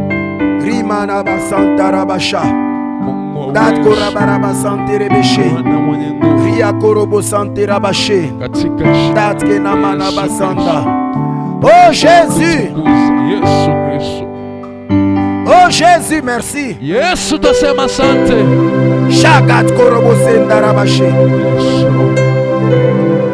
Oh, Alléluia. Bien-aimé dans le Seigneur, Pendwa katika je te Bwana. donne maintenant le temps pour que tu pries pour ta vie. Na kupatia muda uombee sasa maisha yako. Je sais que tu es en train de traverser des moments compliqués, Najua huku unapitia wakati mgumu, des moments difficiles, wakati mgumu à tel point que tu te poses même des questions. hadi unafika muda ambao Si unajiuliza réellement maswali Dieu te connaît ou pas, kama kweli Mungu anakujua ama hapana. Dieu te connaît. Mungu anakufahamu, Alors tu vas te recommander entre les mains de kwa hiyo Dieu. utajiachia mikononi mwa Que Dieu Bwana. te soutienne. Mungu Dis akapate à Dieu que kukupatia Seigneur, moyo. aide-moi à ne pas Mwambie abandonner la Mungu foi. unisaidie nisikate Aide-moi à imani. ne pas retourner dans le monde. Mwambie Bwana unisaidie nisirejee Demande katika dunia. l'assistance de Dieu. Itisha tu Bwana akapate kusaidia. Recommande-toi entre ses mains. Ujiachilie mikononi mwa Dis, Bwana, itisha dis à Dieu que msaada. Seigneur, me voici. Mwambie Bwana, mimi njoo huyu, Je suis là. niko mbele yako, Aide-moi à nisaidie. demeurer ferme et inébranlable dans la Nisaidie foi. Bwana, Que nishikamane je katika t'abandonne ou pas. imani, Commence nisikakwache. à t'abandonner entre les mains de Dieu. Ujiachilie tu mikononi mwa Commence à Bwana. prier. Dis Uendelee à tu na Dieu que Seigneur, maombi. aide-moi à attendre Mwambie ton temps. Bwana, unisaidie nipate kuelewa muda wako, Aide-moi à nisubirie. comprendre ton temps. Nielewe muda wako Renouvelle mon intelligence. Bwana, weka tena Que je akili comprenne yangu mon temps que toi tu as déjà fixé. ili nielewe muda ambapo Pour umeshanipangia l'accomplissement de tes promesses dans kwa ma ajili vie. ya kutimiza ahadi yako maishani mwangu. Prie et lève ta voix, ma Omba, soeur. para sauti yako dada yangu. Prie, mon frère. Oh ndugu yangu, para sauti yako. Recommande-toi entre les mains de Dieu. Ujiachie tu mikononi mwa Ne Bwana. sois pas un chrétien qui est par là, un pied dehors, un pied dedans. Usiwe tu Mkristo ambaye ako na tangatanga kushoto Il y kulia. a beaucoup qui ont un pied dehors, un pied dedans. Kuna wengi wako ndani ya Ukristo muda mwingine wako nje. Il y a ceux qui sont ni chaud ni froid. Kuna wale ambao wako tu vuguvugu, Parce que la promesse de Dieu tarde. kwa sababu ahadi ya Mungu inakawia. Abandonne-toi entre les mains de Dieu. Jiachie tu mikononi mwa Bwana. Demande le soutien de Dieu.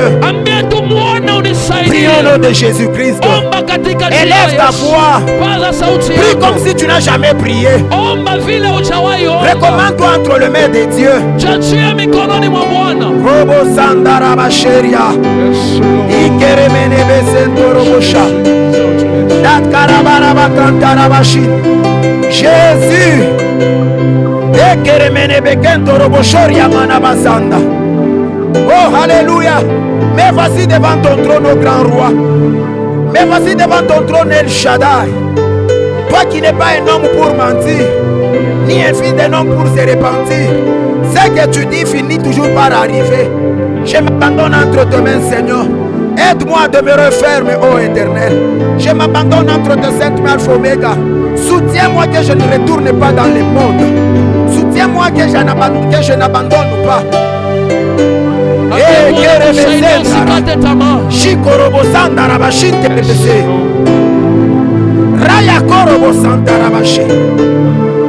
Oh Jésus, Yesu. Jésus, Yesu. Jésus.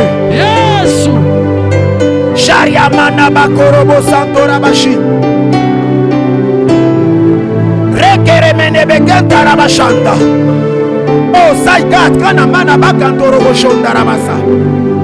Rimana Bakentorobo Sheria Barabase. Reyekerebe Bekentorobo Shondo. Oscar Yamana Bakantorobo Sha. Dakorabaraba Kanterebese. Oh Alléluia. Rimana Bakantorobo Sha. Bien-aimé, prie pour ta vie. Mpendo, ombea maisha yako. Prie pour ta vie. Ombea Que maisha Dieu yako. te soutienne pour que tu n'abandonnes Mungu pas. akusaidia usikate tamaa. Que Dieu te soutienne pour que tu attendes son temps. Akusaidia upate kusubiria muda wake. Oh, Alléluia. Shekaramana bakantorobo sariamana baba.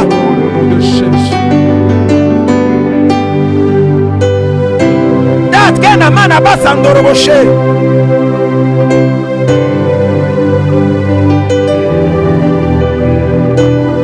Jésus. Jésus.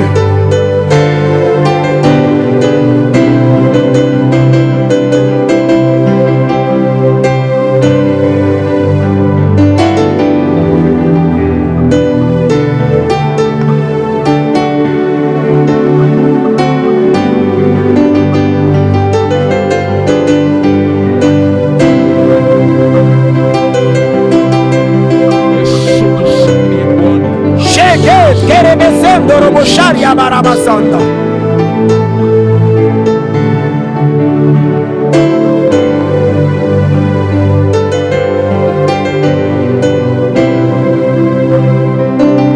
Roya korobosando robosharia ba. Ekeremenebese. Oh Jésus. Oh Jésus. Dat karabashinderebese. Abandonne-toi entre les mains de Dieu. Ton temps est Jiachie tu là. mikononi mwa Bwana, muda wako upo. Si pas aujourd'hui, Kama sio si leo, pas demain, kama sio mais kesho, ton temps arrivera. lakini muda wako Le temps unakuja. que Dieu a prévu. Muda ambao Mungu ameshapanga. Recommande-toi entre les mains de Dieu. Unaachia tu mikononi mwa Mungu. Dis Seigneur, me voici. Ambia Bwana, mimi njo huyu. Me voici. Mimi njo huyu. Shakorobo Santaraba Sheriaba. Rimanaba Senterebeshe. Rebeke Torobo Soria. Roya Koraba Santaraba Shinderebese.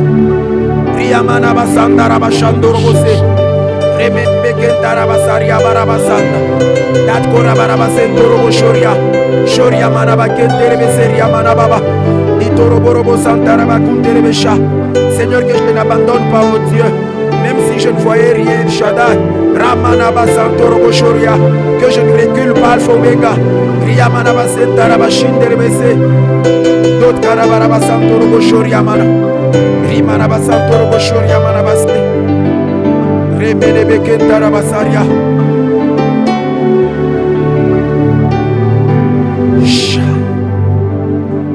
Bien-aimé dans le Seigneur, Pendwa katika Bwana, je te demande maintenant de faire la prière d'autorité. nataka sasa ufanye maombi ya mamlaka. Commence maintenant à chasser l'esprit de découragement. Anza kufukuza hiyo roho inayokatisha tamaa. Tout esprit qui te parle que Dieu ne peut pas accomplir ce qu'il t'a dit. Roho yote inaonena na wewe ya kwamba Mungu asiwezi Tout kukutimizia esprit yale qui te fait ambayo croire alikuahidi. que Dieu n'arrive pas à faire ce qu'il t'a dit. Roho inayokusukuma uamini ya kwamba Mungu hawezi akatenda yale alikwambia. Cet esprit qui te pousse à abandonner la foi. Hiyo roho ambayo inakusukuma uache Cet imani. esprit qui te pousse même à quitter l'église. Hiyo roho inakusukuma hata uache kanisa. À être paresseux dans l'œuvre de Dieu. Yaani uwe mdhaifu ndani ya kazi ya Parce que Mungu. tu n'as rien vu. Kwa sababu haujaona Cet chochote. esprit-là Hiyo roho qui te pousse à être irrégulier au programme de l'église. hiyo ambayo inakusukuma hata usiwe napatikana sana katika Aujourd'hui tu mipango es ya là, kanisa. peut-être vendredi ou dimanche tu ne seras pas là. Leo labda uko mahali hapa lakini Ijumaa na Jumapili L'esprit hutakuwa de hapa. découragement parce que tu ne vois rien.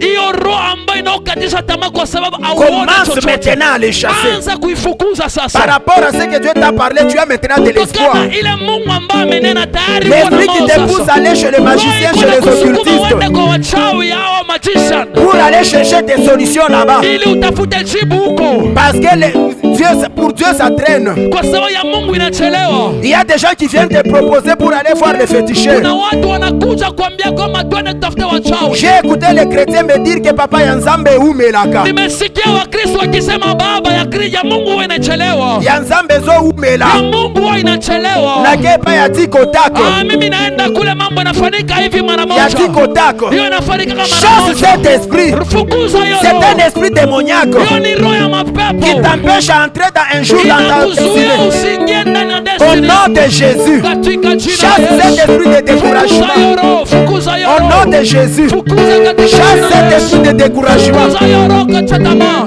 Cet esprit qui te décourage. Hiyo roho inayokatisha Cet tamaa. esprit qui te montre le monde. Hiyo roho inakuonesha Cet ulimwengu. esprit qui te pousse à vivre comme les païens. Hiyo roho inakusukuma uishi kama Parce que wapagani. la promesse de Dieu traîne. Kwa sababu ahadi ya Mungu imechelewa. Chasse cet esprit. Fukuza hiyo Au roho. nom de Jésus-Christ. Katika jina la Au nom de Yesu. Jésus-Christ. Katika jina Au la nom de Yesu. Jésus-Christ. Katika jina Au nom la de Yesu. Jésus-Christ. Katika Au jina nom la de Yesu. Jésus. Au nom puissant de Jésus-Christ. Au nom puissant de Jésus-Christ. Je chasse cet esprit. L'esprit de découragement. L'esprit de relâchement à l'œuvre de Dieu. Je les chasse au nom puissant de Jésus. Je chasse cet esprit qui me rend irrégulier à l'œuvre de Dieu. Chasse cet esprit. Rabakorobo Santorobo She. Ikeremenemekendaramasanga. Chasse, fais cette prière d'autorité. Fukuza hiyo roho na mamlaka yote. Cet esprit qui t'a découragé.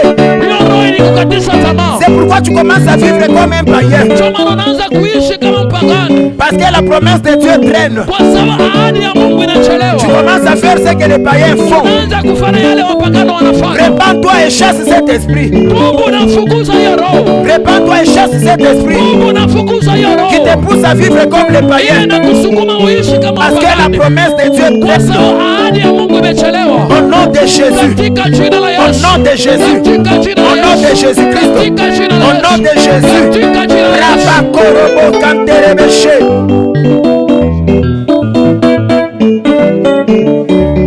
Shikorobo Sandaramashe.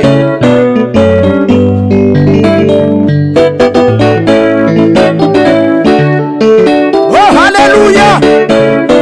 Alléluia. Alléluia.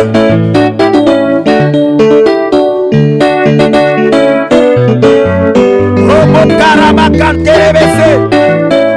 Shekeremenebekentarabasa. Rubo Karabakanterabasenda.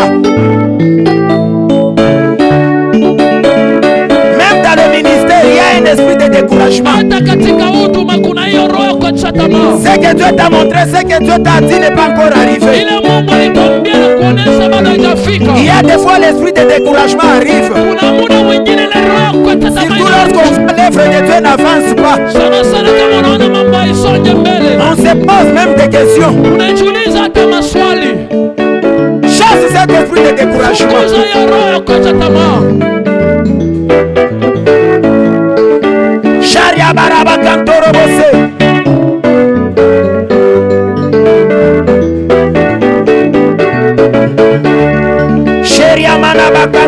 ça.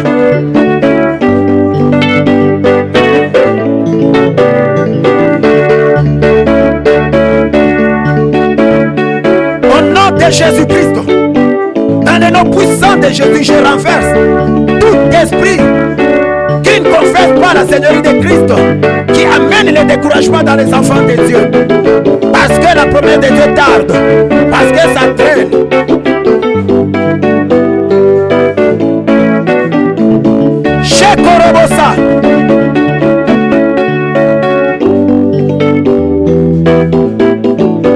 Ramana avancé.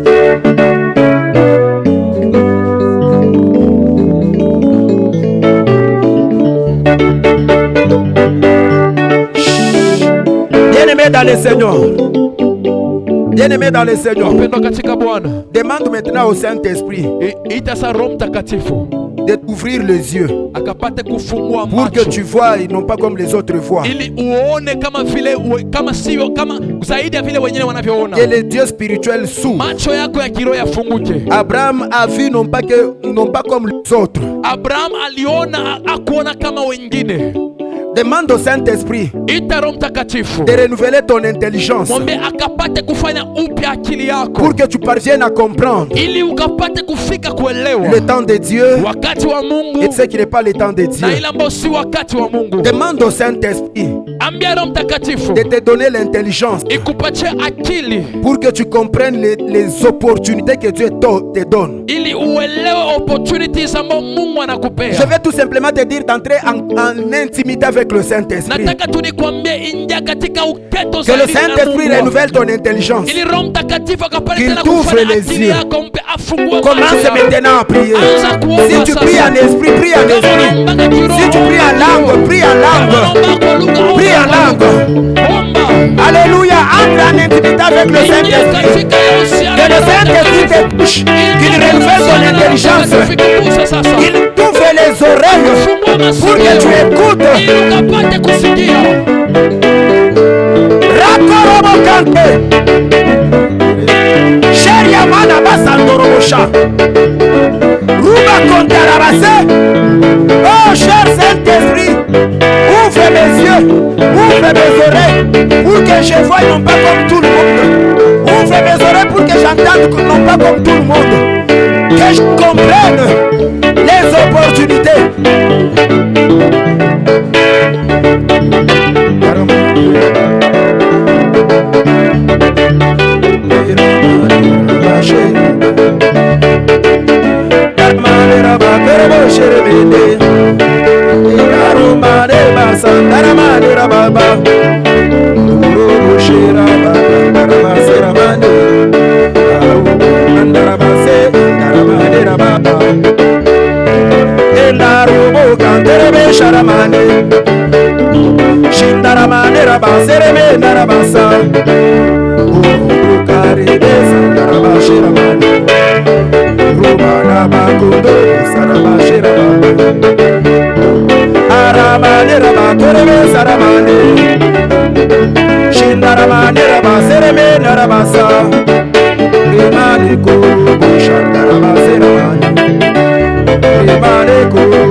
est notre aide.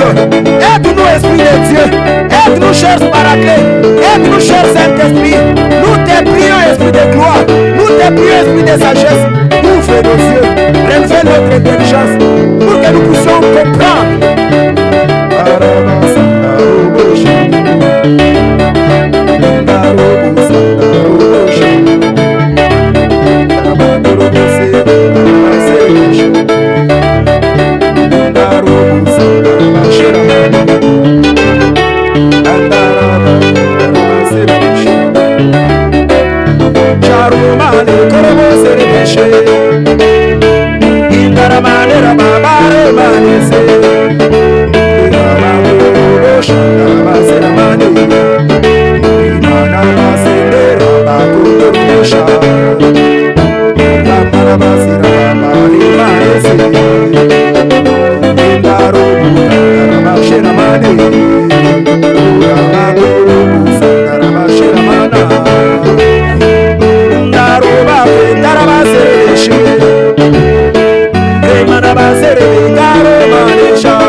Révèle notre intelligence, Esprit de Christ. Révèle notre intelligence, cher Saint-Esprit. Nous avons besoin de comprendre. Nous avons besoin de comprendre. Révèle notre intelligence. Illumine, cher Saint-Esprit. Rabakorobose. Sherebenebeke Tarabasanda. Umana Bakante. Deporoboshongo. Royo Korobosanta Rabashinderebese. Remenebeke Tantantoroboshande. Ramana Baba. Ikaramana Basenta Rabasha. Oh Rabakende. Esaitat. Shiramanaba. Akorobonobo Santa Rabashinderebese. Yamana Baba Baba. Ekeremenebeke Toroboshe. Jésus.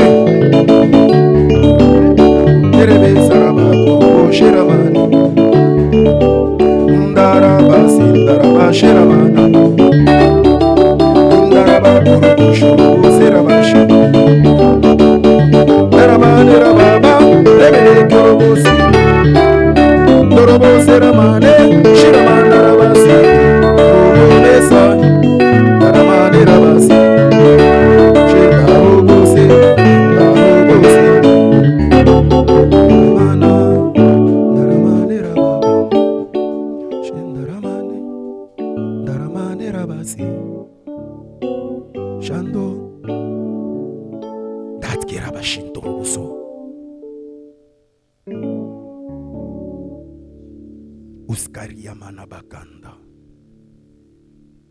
Rebesende rebeshiria barabasi.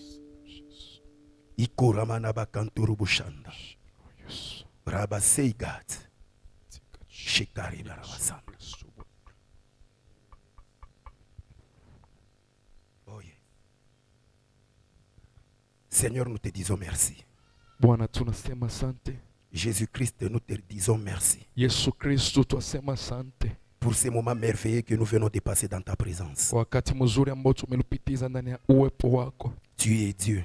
Wewe ni Mungu. En dehors de toi, il n'y en a point d'autre. Nje yako hakuna mwingine. En dehors de toi, il n'y en aura jamais d'autre. Nje yako hakutawahi kuwa mwingine. Qui est comme toi l'insondable? Ni nani aliye kama wewe Mungu ambaye? Toi qui appelles à l'existence ce qui n'existait pas. Wewe ambaye unaita vitu ambavyo visiwe ama vinakuja Bwana. Tu es Dieu, Seigneur. Wewe ni Mungu Yesu. Tu nous connais mieux plus que nous-mêmes. Unatujua kutuzidi hata tunavyojua wenyewe. Tu connais le temps que toi tu as déjà fixé. Unajua muda ambao tayari umeshapanga pour la vie de chacun de nous. Kwa ajili ya maisha kila mmoja wetu. Seigneur, merci. Mungu tasema asante. Que toute la gloire te revienne. Na utukufu wote kurejelewe. C'est dans ton Saint glorieux et précieux Jésus-Christ. Katika jina lako lenye utukufu. Ainsi nous avons prié. Tunaomba. Que les saints disent Amen. Na wote tuseme que Dieu amena. Vous bénisse. Mungu awabariki. Merci beaucoup. Amen. On reçoit Maman Astrid, la révérende. Tunamkaribisha mama yetu.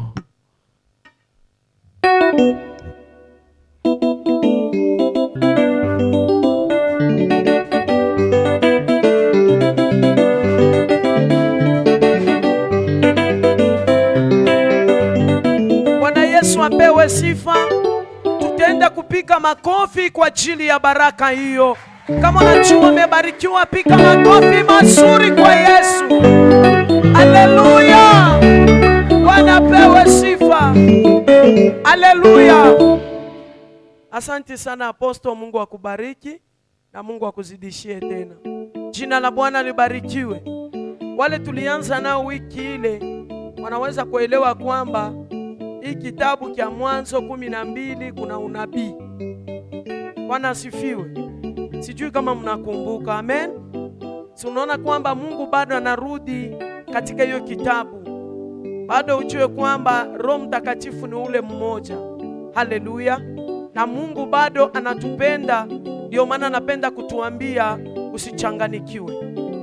Hata kama unaona mambo itakuwaje, ahadi ya Mungu itatimilika tu. Haleluya. Hata kama uone dalili yoyote, ahadi ya Mungu kwako itatimilika. Alichokisema Mungu hakuna mtu anaweza kukibadilisha. Wala mazingira haiwezi kubadilisha misemo ya Mungu, wala nyakati haiwezi kubadilisha misemo ya Mungu. Yaani wewe kuna ahadi ya Mungu. Usubiri wakati ya Mungu. Wakati ya Mungu ni mzuri sana kuliko wakati ya wanadamu. Wakati ya wanadamu ni ya kuongea na kukuvunja moyo. Lakini wakati ya Mungu ni ya kimya, Mungu anakuja anatimiza. Bwana apewe sifa. Kumbi kwa hiyo wakati tutenda kumtolea Bwana, kila mmoja atachukua sadaka yake, tukuje tumtolee Bwana. Karibuni.